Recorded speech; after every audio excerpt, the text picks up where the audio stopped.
And at 10, MatPat is canon, kind of. Thanks to the Fazbear Frights book Bunny Call, and more so the story in the flesh, MatPat is basically canon in the FNAF universe. Sure, it's kinda nuts that Scott wrote an mpreg fanfic about MatPat, but the crazier thing is that makes MatPat canon in the FNAF world. Technically, since the character's name isn't Matthew Patrick, and he's working on a new FNAF game and not a new FNAF theory, but he's MatPat's in-universe stand-in.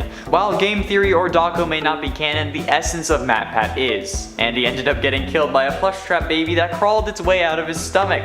I haven't finished the story, mostly because I keep cringing so hard, but I don't understand how working on a video game turns into an animatronic crawling out of your stomach, killing you instantly. But hey, it's FNAF, and this is yet another instance of someone escaping from a game and entering the real world. However, this time it's Springtrap, which is a version of William Afton, so joy. I guess he will be busting out of the game. And at 9, confirmation. The actual confirmed information we have about the FNAF series is limited. Basically, Scott has only said a few things are true and a few things are false. The rest of these theories about the timeline and the logbook are all based on other theories. Scott hasn't confirmed the name of Crying Child or the name of the Afton family mother. He hasn't even confirmed if William had a wife or if his kids are adopted. He hasn't confirmed if the logbook is possessed or if Michael is the brother. Those are still just theories, not fact. And people treating these theories as fact and hating on things that aren't exactly what MatPat has said is extremely misguided. Yeah, I think you know where I'm going with this.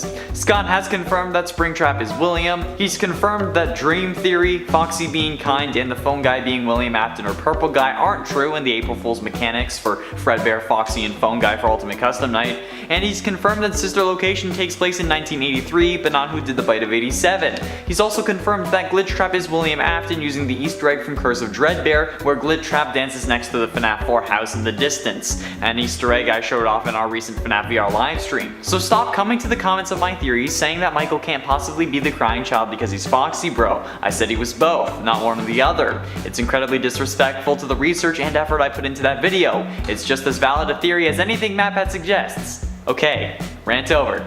Thank you for coming to my Fred talk. And at 8, Phone Guy death. Phone Guy's death from the first FNAF game is ultra sus. Firstly, we hear banging on a closed door, something that only happens because of Foxy. But then we hear Freddy's theme, March of the Toreador. Then some groaning that's only given off by Bonnie and Chica, and then Golden Freddy's jump scare. Why all of this attention? Only on night 5 does it get this intense for the player, and the Phone Guy only has 4 nights, so why did this character come to such a horrific end? And who actually did the killing? We know that the Phone Guy thought he'd get stuffed into a suit, hence why he asked us to check them, or maybe he was planning on hiding in a suit to try to survive, since the main theory in this game is that they put you in a suit because you look like a naked endoskeleton and that's against company policy. But why would Golden Freddy have been the one to kill him? The other animatronics have priority while killing, at least mechanics wise, so why on earth is that happening in that room? Like, what's going on? I don't know.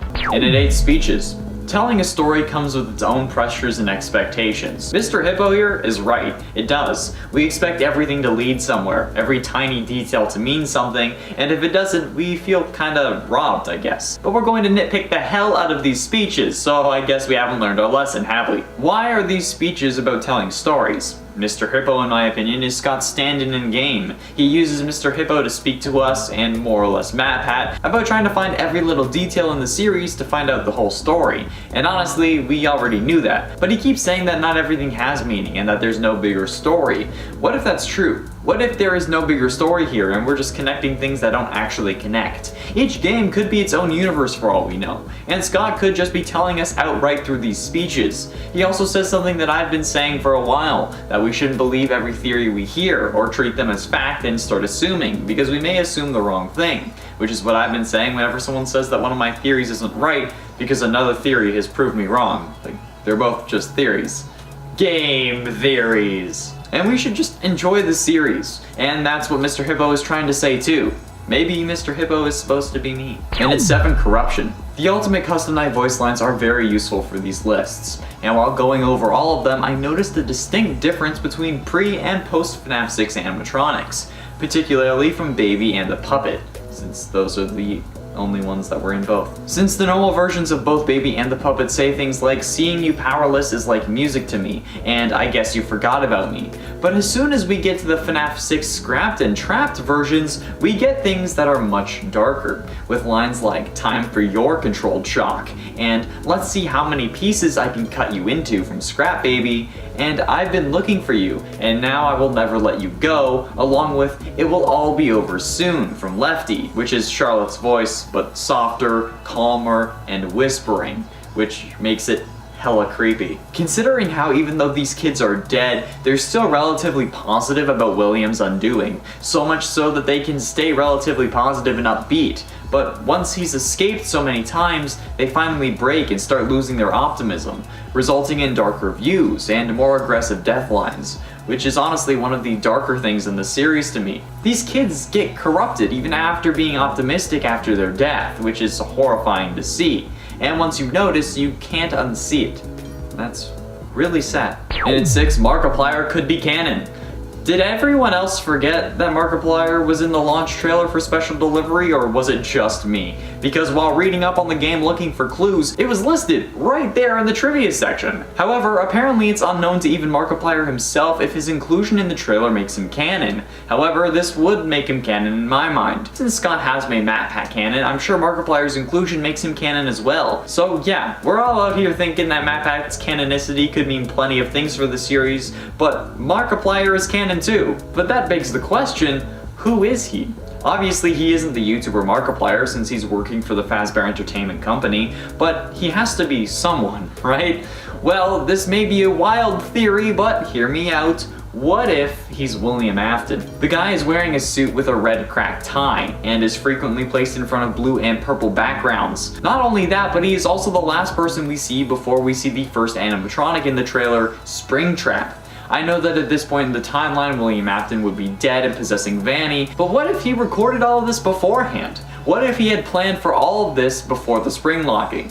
It's doubtful, but a possibility. This could also be Markiplier playing Michael Afton, who could have been asked to film this while working at one of the previous locations since he looked so much like his father. But remember, before being cut off by a glitch, Markiplier says, "We're always watching out for you." And the first line William says in the trailer, "I'm watching you." Halfway through number 5, Special Delivery Game. We know that Scott's in-universe stand-in created games based on the events in the Fazbear restaurants, but we don't know what those games are. Some think the 8-bit mini-games, others think the FNAF 6 mini-games. I think it could be Security Breach, but what about Special Delivery? Well, we learn in Fazbear Frights the Man in Room 1280 that everyone knows what William did, and they hate him for it, so much so that they actually try to smother him while he's in a coma in the hospital. So why would they sell a Springtrap mini pack for 2.5 thousand Faz coins in Special Delivery? Isn't that just sensationalizing the guy that killed all those kids? Cause like, this pack gives the player a Springtrap plush suit for Endo, 3 Springtrap lures, and nobody seems to bat an eye. They even include other versions of Springtrap, like the poison one, who's purple for God's sake. So why on earth would that happen? Why would Fazbear Entertainment let that happen, especially if they were trying to rebuild their rep? If these are meant to be real animatronics going to people's houses, that's a horrible idea. However, they aren't. It's simply a game that was made by Scott Cawthon in-universe, meant to sensationalize and earn money off multiple tragedies. That's pretty messed up if you ask me. Also, I know it's not Scott, it's just he used his picture, but like, he has no name yet, so I'm calling him Scott, okay? And at 4, who is Vanny? We know that the main antagonist of the next game, Security Breach, will be Vanny, the reluctant follower of William Afton, whose normal version is most likely Vanessa, the security guard from promotional material. However, how did Vanny get possessed? Was she originally Tape Girl? Because if she was, why are the pieces of Glitch Trap still separated in FNAF VR? In Help Wanted, we need to collect all 16 tapes in order for Glitch Trap to attack us, so we can potentially beat the game by losing to him. So if Tape Girl had already done that, or tried to at least, why are those tapes still separate? Wouldn't they still be together in the tape room? It's not like William would have made her split them up again, or even let her do that if she tried. So who does that leave? Us. We're the ones who collect the tapes, we're the ones who lose to Glitch Trap, and no matter what you identify as, you aren't yourself in that game. You're whoever is testing the game. It's not going to be you yourself, it's going to be the protagonist that Scott intended. And who is that? Vanny. We are Vanessa. We get possessed, and now we need to help ourselves break free of William's control in the next game. Things are about to get messy, and I'm saying that about FNAF.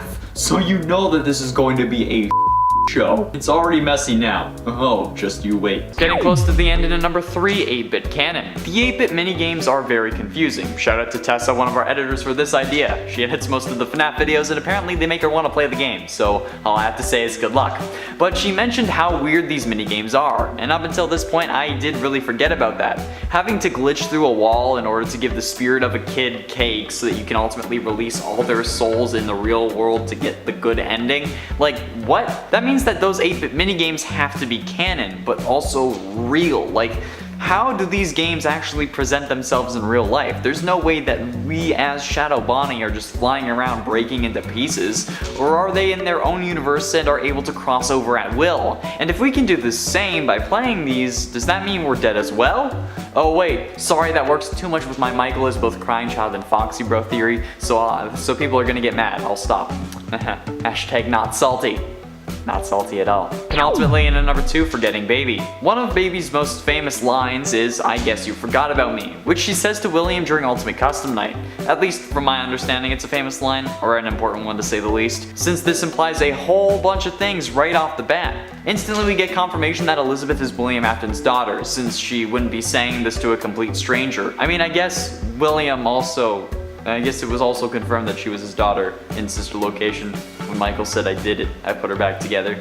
But like, more confirmation is always good. And as well, this proves that William just ditched his daughter. Sure, he didn't forget about her since he sent Michael to go and put her back together, but he also didn't go see her. He gets burnt in FNAF 6, but until that point he hadn't even been in the same room as his daughter. So she must be pretty pissed, hence why she's one of his enemies while in a coma. This could also mean that he regrets not being able to see her and that he actually does care about her, since these would all be manifestations of William's subconscious. Meaning that any theory about William hating his daughter because maybe she killed the mother during childbirth or something similar are confirmed wrong, since he clearly loved her and regrets what happened and how he couldn't see her. Finally, in at number 1, Fazbear Fright's Connection. The Fazbear Frights books have been the foundation for a load of FNAF theories as of late, mostly because we aren't getting to see any really new security breach trailers, probably up until the game actually drops at this point, but this ended up causing a lot of division in the community, since most people don't think the books have anything to do with the games, especially in the case of the original novels. However, I'd like to direct your attention to a post made by Scott Cawthon announcing the Fazbear Frights books,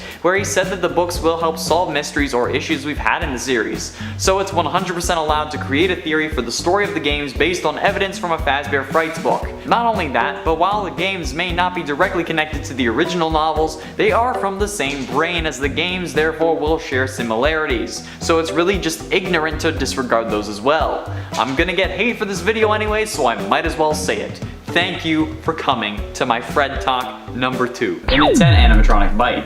We all know the story of FNAF 4's 8-bit minigames and cutscenes, where Crying Child ends up getting chomped in the mouth of the Fredbear animatronic thanks to his older brother and his friends putting him in there. I proposed a different idea that not many people seem to appreciate, but thanks to the comments of one Thanos Snap on a previous part, it helped me realize, how did Fredbear manage to crush Crying Child's skull enough to put him in a coma? We originally believed that it was due to a spring lock failure since we saw someone wearing the suit in a previous part, but what we forgot about is that while on stage, Fredbear isn't in suit mode, it's an animatronic, so the spring locks were already all in place, and there wouldn't be any way that it should be able to crush his skull, and the chomping force of the mouth is going to have to be way over regulation to be able to cause the amount of damage we see, and if the suit was capable of that, nobody would wear it. There is no feasible explanation that allows what we see on screen to be the actual scenario where Crying Child dies, so how did this actually happen? And does this go to only further enhance my explanation of this scene? Let me know your thoughts down in the comments and maybe we can work this out together. And at 9, Paper Pals.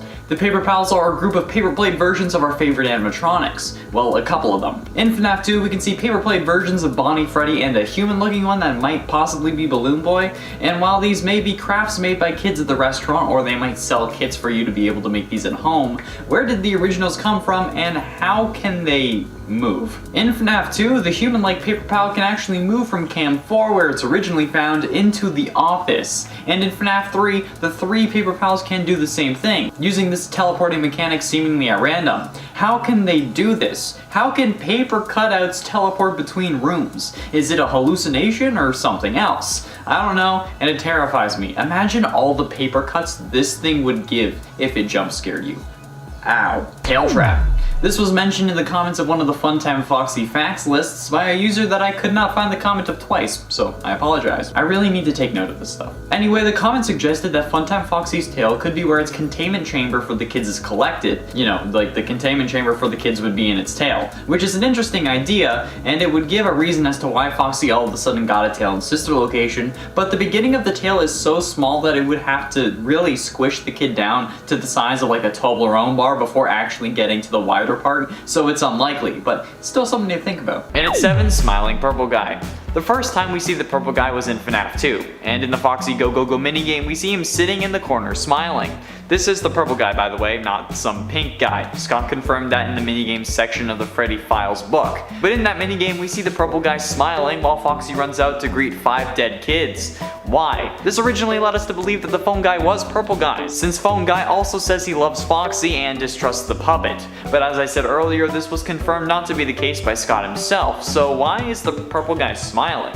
Is it because William's favorite animatronic was Foxy as well? Or was it because he was happy about the killings or seeing Foxy's reaction to it?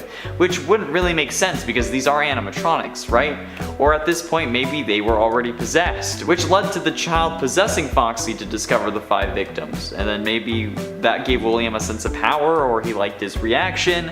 I don't know. And at 6, FNAF Plus. The Fazbear Fanverse Initiative is a program created by Scott Cawthon that gives popular fan game creators the chance to have their games reach a wider audience and be backed by Scott Cawthon himself, helping them with merch, distribution, and console ports in some cases. However, one of the games in this program is FNAF Plus, a reimagining / fan remake of the first game, with new assets, new models, and coding. The trailers make it seem way more intense and scary than the original, and it has a lot of implications for this universe. First off, it's not the same Freddy's we know, but since games like Five Nights at Candy's have connections to the FNAF restaurant, they appear to need to have one to fill that story. So this is kinda pushing them away from the main FNAF canon. But it also has implications with one of the other games, Joy of Creation's Ignited Collection, since in Joy of Creation you play as Scott Cawthon, or the creator of the FNAF series, who's on the run from the animatronics. Which makes me think that maybe this is the universe that Help Wanted was referring to when they said a rogue indie game dev created games to make fun of the situation.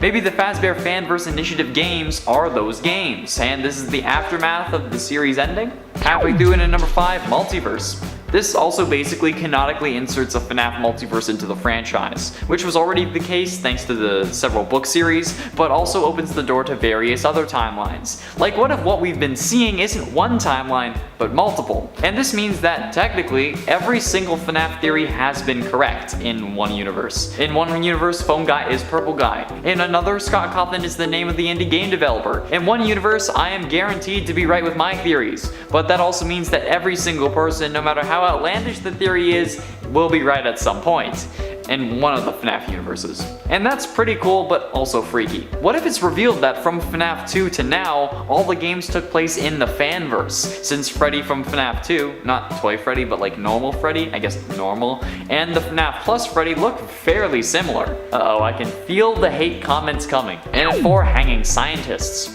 The Sister Location hanging scientists weren't there before they were revealed to us. It's meant to show us that Ennard is able to and willing to kill anything getting in his way. But that means that there were other people working there while we were there during Sister Location.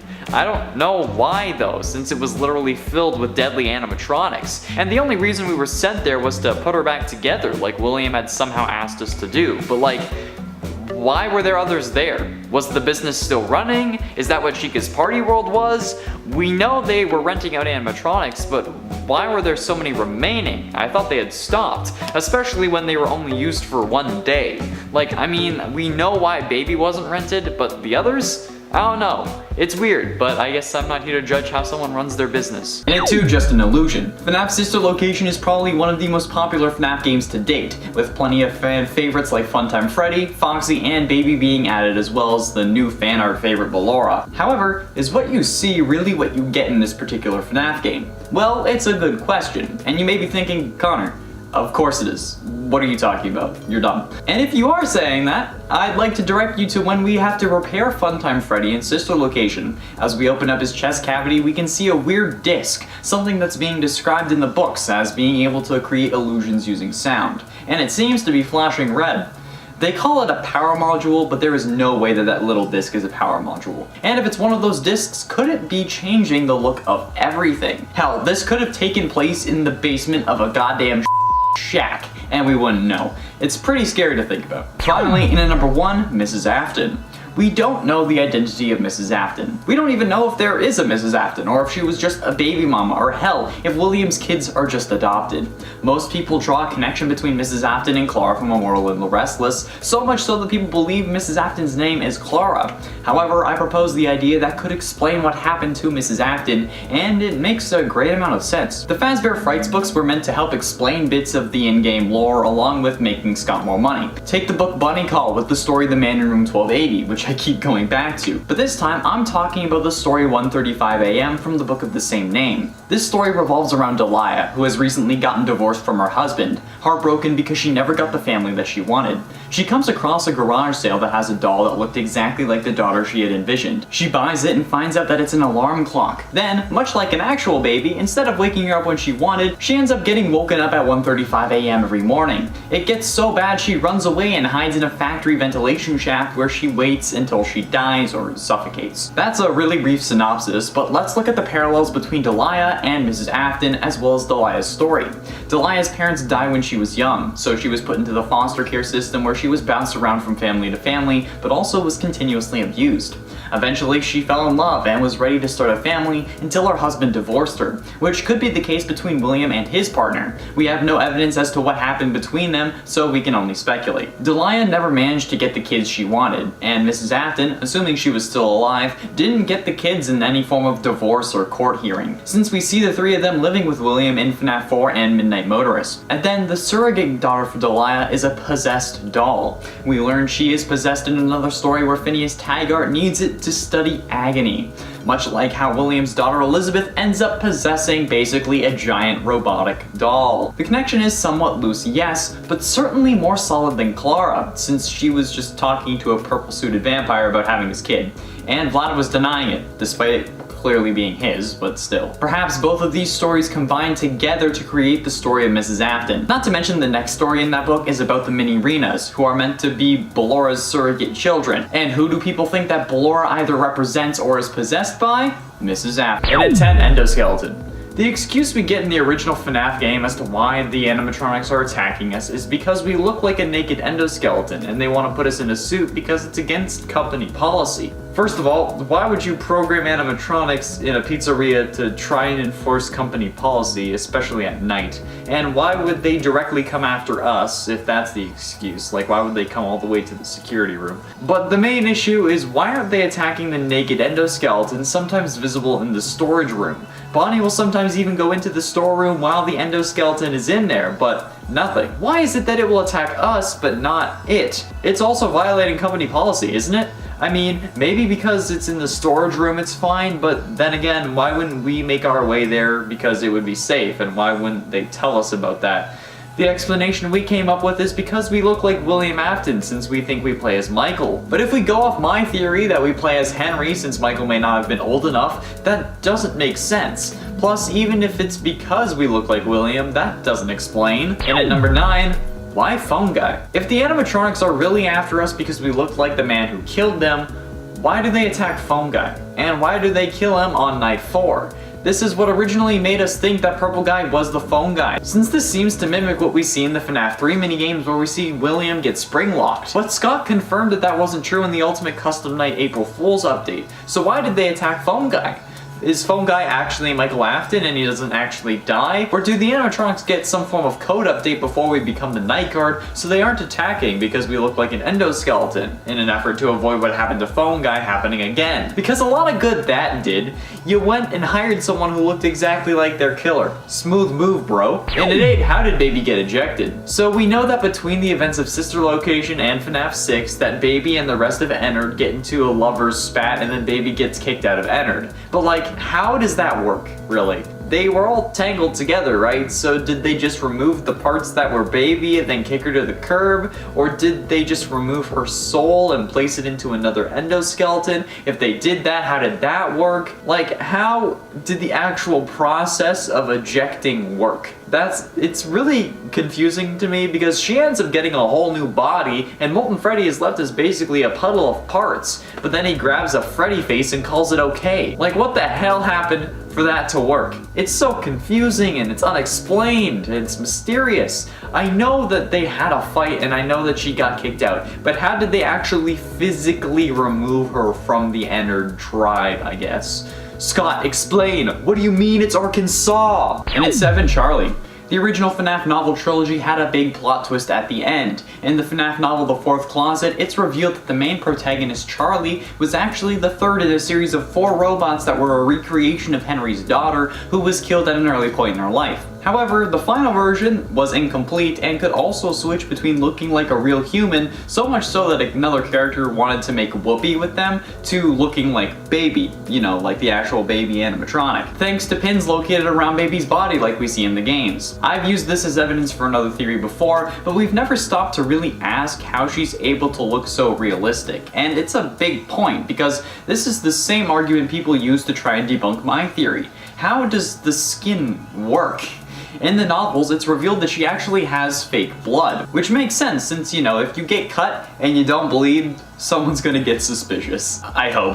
Which means the skin should be able to bruise. But where did this technology come from? It's so realistic, someone wants to see all of it, yet it's still fake. How is this possible? But more so, it also helps in my theory proving that my scenario is entirely plausible. I'm not moving from my stance that Michael Afton or the Big Brother in the games is a robot version of Crying Child created after Crying Child dies. In whatever happened, because obviously what we see isn't actually what happened. Because, like, there's no way Fredbear chopped it. And it's 6, Fourth Child. A lot of people seem to fixate on Clara from Sister Location's Immortal and the Rest list for a proxy for Mrs. Afton, the mother of the Afton kids, since she talks to a vampire meant to represent William, whose name is Vlad. However, the theme of the show is Vlad constantly denying that the baby is his. Clara, the baby isn't mine, even though the baby can turn into a bat and sleeps hanging upside down. But what if there is more to that than just being a proxy for William's wife? Because I doubt Clara would be the name of the character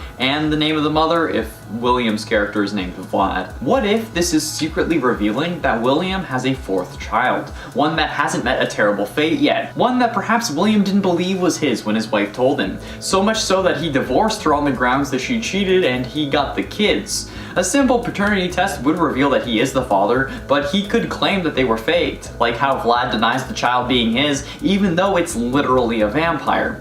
And William is well connected, so bringing a trial would be easy cheese. He has to be well connected to not have been, like, actually, like, thrown in prison. There has to be something going on. Now, who could this secret child be? This may be a stretch, but what about Gregory? Unless we go off my theory that in FNAF 1 and 2 we play as Henry, we've only played as characters of the Afton family until FNAF VR potentially. So what if the 4th child is the one we play as in Security Breach, and that's why Vanny is trying to capture him? Or more realistically, what if Vanessa is the child, and that's how William was able to take control of their mind? They're related. Only time will tell. How about doing a number 5, Premonition? Now, I'm not talking about real psychic powers here, but what if the ending of Security Breach was pointed out to us way before even Sister Location was released? That's right, I'm talking about FNAF 4, baby! The stomach mouths of the animatronics is always assumed to be because Crying Child saw Elizabeth get scooped. What if it was really foreshadowing the events of games to come? We know that Gregory will hide inside Glamrock Freddy. Perhaps while we're in there in first person, we will watch ourselves get crushed, helpless. That would be fun. However, I want Chica to be the one to step on me. I mean, crush me. Yeah. Crush me. And then for Gregory, continuing on security breach, what connection does Gregory have with anyone else in this game? I mean, he could be the fourth child, it's unlikely but possible in a way, but how on earth does he have a watch that connects to the security cameras of the place? Does he get it in the security room? And who would leave a piece of tech that would be so useful to anyone they're trying to stop out in the open? Like right for the taking. Was it Vanessa? Does she know she's compromised? I mean, she does in special delivery, but is Nesta Vanessa we're thinking of, or is it just a name meant to confuse us? Because Scott's done that before. I don't know anymore. I'm sad. Take the multiple uses of the name Jeremy. What is that, dude? Getting close to the end in number 3, investigation. I talked about the police and how nobody seemed to bat an eye in a previous part, but I want to be more specific and find the real reason the police didn't investigate more. We know they did investigate thanks to the phone guy calls and Juniors from Midnight Motorist, but why didn't they investigate the smelly, oozing animatronics? The bodies were in there and they would know to investigate, especially when the place got shut down because the animatronics started oozing and leaking mucus and blood. Blood! How do you not look into that? Are you telling me there wasn't one single cop who didn't find that suspicious? There is no way the cops would have put 5 missing children's cases to bed that quickly. Yeah, the first 48 hours of a murder investigation are the most crucial, same thing with missing persons, but they don't usually give up after those 2 days. It's so weird and it makes me think that William had to have someone in his pocket. That's the only really questionable thing that I'm really stuck on. Like, why didn't they check the bloody suits? It makes 0 sense from any perspective. And at 2, in-universe games. Thanks to Help Wanted, we learned about a series of games that were made by an in-universe version of Scott Cawthon. This guy supposedly made the games out of the situation and ruined the reputation of the company. However, we then hear Tape Girl say that Fazbear Entertainment paid Scott to make these games. But we've heard so much about these games, but don't know what these games are. Some people think that it's the FNAF 2 minigames, others think the FNAF 6 minigames. There is a possibility that Security Breach is one of them, or FNAF AR, but we don't have a serious answer. Nothing is confirmed, and it's a big issue. Also, I know that it's not actually Scott, but he doesn't have a name yet, so I'm just gonna call him Scott. He used his own picture, it's what he gets. What do you think the in-universe games are? Do you think that we've seen them, or do you think we have yet to find one in-game? Let me know below, because I'm very confused and might need some help. Finally, in at number 1, Glitch Trap. Glitch Trap is the main antagonist of Help Wanted, and is William Afton's consciousness in the form of computer code, thanks to his agony allowing him to possess a hard drive at the end of the Man in Room 1280 from the Fazbear Frights book In the Flesh, that then gets scanned to help make the AI in Help Wanted. But he was never meant to be in the game. However, for someone who was never meant to be in the game, he has a huge impact on the final minigame. He doesn't make any appearances in other games, but he shows up in Pizza Party at the final scene, and is present while we were all inside the Fazbear costume. He dances on the floor in front of us while we're stuck singing a song, but how is he able to do that? How does he open the curtain? How does he put us in the suit and then dance around happy that he did it? He wasn't meant to exist, so how can he interact with a virtual world? We can't even move the curtain if we manage to break the boundaries and touch it, so if our hands pass through it, why don't his? We were meant to be in the game. He wasn't. And how is he able to make a whole stage for himself when he attacks us? It doesn't make any sense, unless he was meant to exist in the first place. And at 10, the power of love. The immense agony generated when you hear me sing. The immense agony generated when you get killed is the fuel behind how possession works in the FNAF universe. This makes you think, if agony is the most powerful emotion in this world, what do the other emotions do? Or rather, where are the other emotions ranked? If agony lets you possess animatronics among other things upon death, what would emotions like anger and love do? And what is the second most powerful emotion? How far does it radiate? Do all emotions just allow you to possess things? Just other emotions are less likely to do so? Like, how does it work? I want to shout out the YouTube user that left the comments on this video that brought this to my attention, but I can't find that comment for a second time. So, I don't know if it was deleted, but if this was you who left the comment on the previous Tiny Details video, thank you so much. These things are getting really hard because I'm running out of details and I'm relying so much more on the comments section. So if you have any tiny details I have yet to talk about, please, I cannot stress this enough, leave it below. It doesn't even have to be, it doesn't even have to have like bigger implications. Okay, just something that's small, just please. Thank you for your help. And a 9 hiding place. Throughout Sister Location, we're constantly being talked to by Baby. At first, she wants to help us, at least it seems that way, and then we get scooped. But before that, she mentions that someone crafted one of the cupboards into a hiding place, but who did that? Was it one of the technicians? Was it the man from the Fazbear Frights book? I mean, I don't think it would have been because he kind of got stuffed with mini Renas. And I mean, the technicians are killed at the end of the game, but were they freshly filleted or were they there the whole time, only being revealed when a light was shining on them? Who knows, really? Maybe it was Baby who made that hole so we would trust her, or maybe it was William hiding from the wrath of his daughter. I mean, she had to be mad at him, right? Why else would she be haunting him in Ultimate Custom Night? Sure, he regrets what happened, but she surely blames him for the situation that she's kind of stuck in. She was clearly in agony since, you know, she possessed Baby, and William was 100% avoiding her. I mean, you don't just get shut in a room and not be avoiding your daughter, right? Parents know. And it is Shadow Animatronics. The Shadow Animatronics really don't have an explanation, even after all these years. We still just have a couple of ideas as to what these are. Some think that Crying Child is Shadow Freddy, others think that they're employees that ended up getting killed, either by the animatronics, William, or the spring-lock suits. Since the two Shadow Animatronics are Freddy and Bonnie, who we know have spring-lock variants in the games thanks to the phone guy dialogue. But where did these Shadow Animatronics come from and where did they go? Cotton Eye Joe. Did we release them? Are they still after us? Were they ever really hostile? The whole Shadow Animatronic situation was kind of forgotten over the years, and while it may not be an important detail, it's still something I'm curious about and I still want to answer. And at 7, Lorekeeper ending.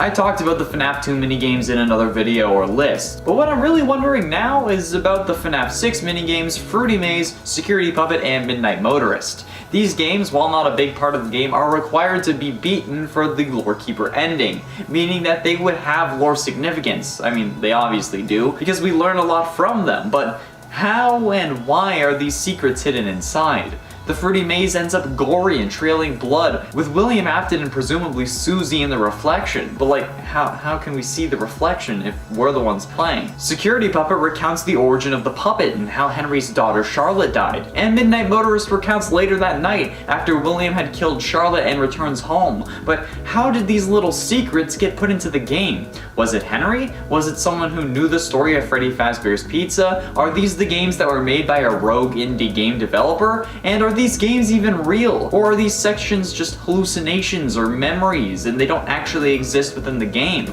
Are we just having flashbacks or is this all real time? I don't know. And it scares me. Halfway through number 5, where's the puppet? The animatronic known as Lefty was designed as a mechanism to capture the puppet, and does so prior to its appearance in FNAF 6. However, when Lefty jump scares you in both FNAF 6 and Ultimate Custom Night, we can't seem to see the rest of the puppet inside Lefty other than the arms. Realistically, the puppet's face should be in Lefty's head, but it's not. In fact, Lefty has something blocking the bottom of its head, like, you know, the rest of its skull, making it separate and a sealed piece. So, what the hell? Where did the rest of the puppet go? Is it inside the body, compressed? Because the proportions, if it's not compressed, are all wrong, unless it got damaged in the FNAF 3 fire, which caused it to shrivel, since we know that the puppet was there. Which would have been a terrifying animatronic, so it sucks that we didn't get to see that. But still, I doubt Henry would have let his daughter's vessel get compressed inside of Lefty. So what the hell is going on here, and where's the rest of the puppet? And at 4, what brought him back? We all know that William makes his way to the FNAF 6 location first out of all the animatronics, but how? It's not like he got an email saying, "Hey, my old pal William, how about you come to this new Fazbear location that your kid opened? It's gonna have plenty of potential victims." And he didn't get a flyer sent to him, so how was he called back to this location?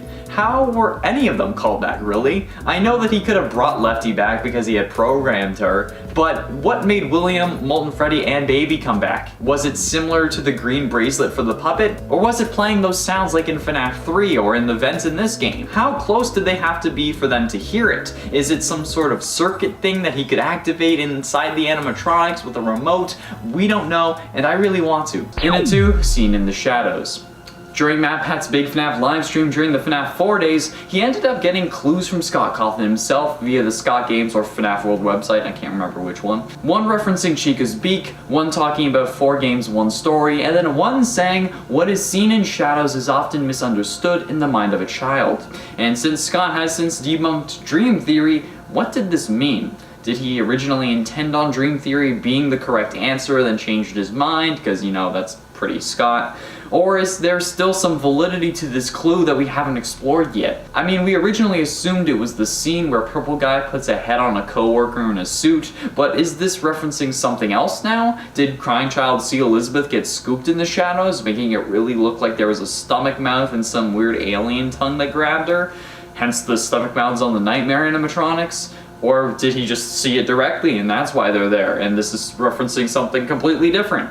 I mean, it would make sense, but Sister Location hadn't come out yet, right? I don't know anymore. My brain hurts. In 10, a gift to relish. What a gift to relish. A victim that can't perish is one of Nightmare Freddy's voice lines in Ultimate Custom Night. However, we originally used this as a way to prove that William was in hell, but now, with the release of The Man in Room 1280 from Fazbear Fright's book In the Flesh, we know that William was only in a coma while this game was taking place, making this a subtle reference to how William always comes back. The soul of one of his victims that was keeping him alive in order for him to suffer, and now they could do that even more with him in a coma. Does this make the one who possessed him the one that you should not have killed? And if that is the case, and the one you should not have killed isn't Cassidy, who is it? And if Cassidy was the one that was keeping William alive, instead of two spirits possessing Golden Freddy, could it be one spirit possessing two things? A person and the suit. We know that the one you should not have killed is special and incredibly angry, so their agony would be extremely powerful, probably the most powerful. Could this be what Scott was hinting at this whole time?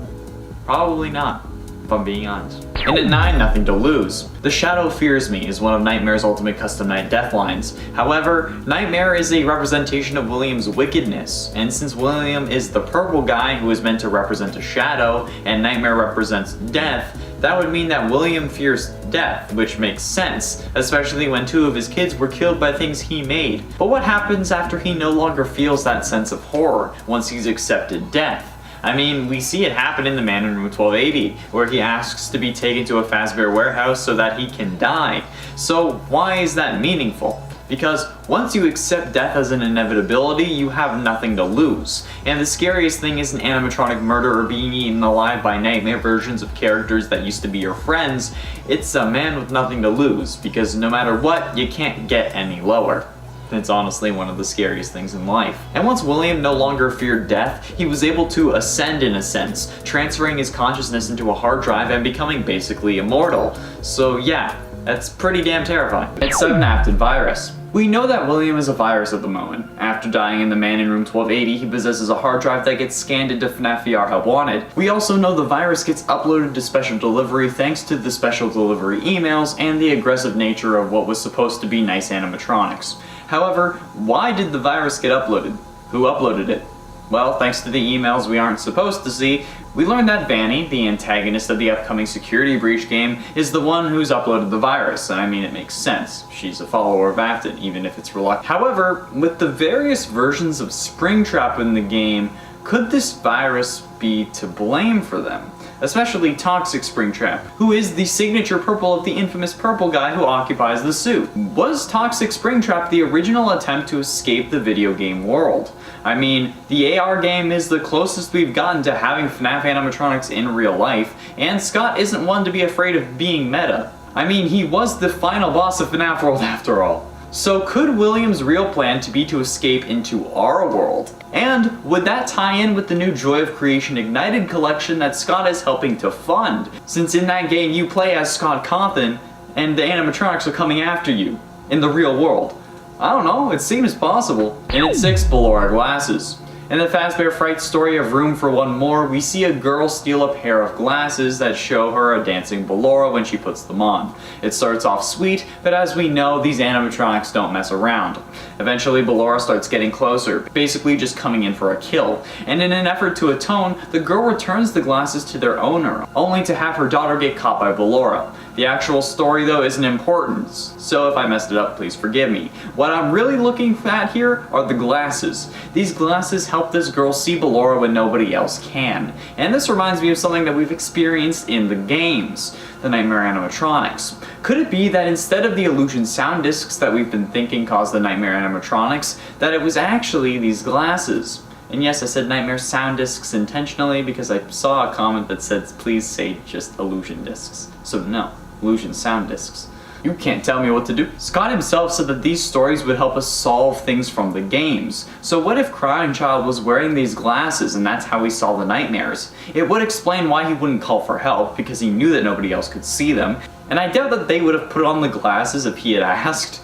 Plus, it would also explain why Michael knows what the nightmare animatronics look like as an alternate explanation to my he's a robot crying child theory, which I'm sure plenty of you want at this point. Halfway through and in number 5, Disassembled.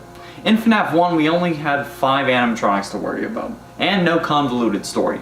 Freddy, Bonnie, Chica, Foxy, and Golden Freddy was our cast of characters, compared to the over 50 that appear in Ultimate Custom Night.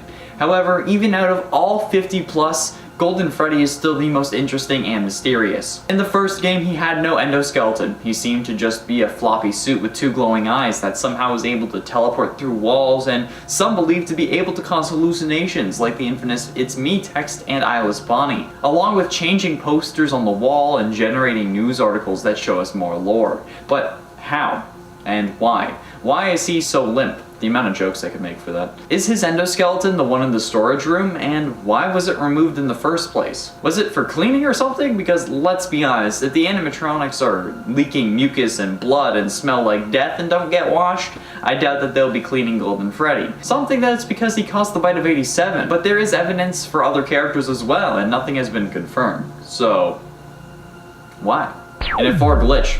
Continuing on Golden Freddy, how does he have these powers? How can he move in and out of the office at will, basically moving through walls and causing weird hallucinations that give us issues for 7 years? Yet we still don't know how it's possible. This should, in reality, be incredibly hard to do, if not impossible, because even in the FNAF world, this kind of thing is hard. Is this what the other emotions can do, or is this agony stretching so far that they can move through solid objects and hide from our vision? Why have we not tried to figure this out? We kind of just accepted that he can do this and then we moved on. Like, what the actual hell is this little freaking goddamn golden bear? Is he a bear? Yeah, he's a bear. Like, he can just come in and out whenever he wants, crash us to the desktop, and then laugh as we have to reboot it like he just loaded Skyrim for the 40,000th time without mods.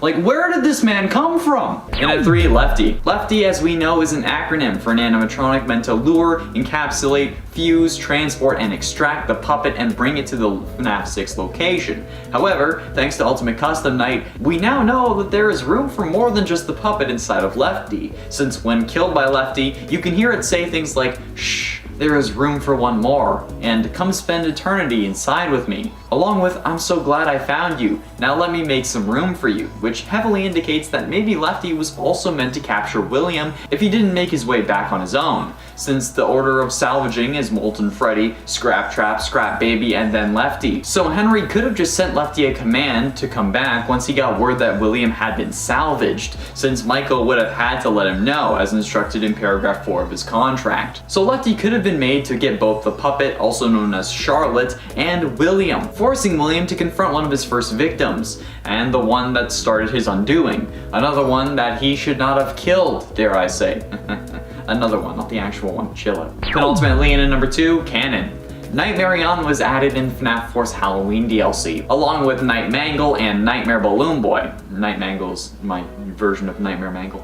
However, Scott only deemed Nightmare Balloon Boy canon. The other 2 were labeled as non-canon. But if that's truly the case, why does Nightmare On show up in Ultimate Custom Night? Same thing with Nightmare Mangle. Why are these characters included in Ultimate Custom Night if they weren't meant to actually have these characters in universe? This doesn't really make sense to me, since this was a big help with MatPat determining the timeline, since we knew that in FNAF 4 Crying Child didn't know who the puppet or Mangle was yet, and because, you know, FNAF 2 location. But now they're fully canon? Or was it just that he saw them but didn't know why? And from that, this opens up so many doors and questions. Was it really Crying Child's mind that caused these hallucinations, or did William design them? If he did, why did he add stomach mouths? And why include animatronics your kid hasn't even seen yet, or may not even exist yet? Why is this a thing? Okay, how can this work with the way that we currently understand the timeline? We don't even understand the timeline. Are these characters canon, or when they were added, was it a glimpse into the future? Is this the start of the multiverse? I can't do this anymore.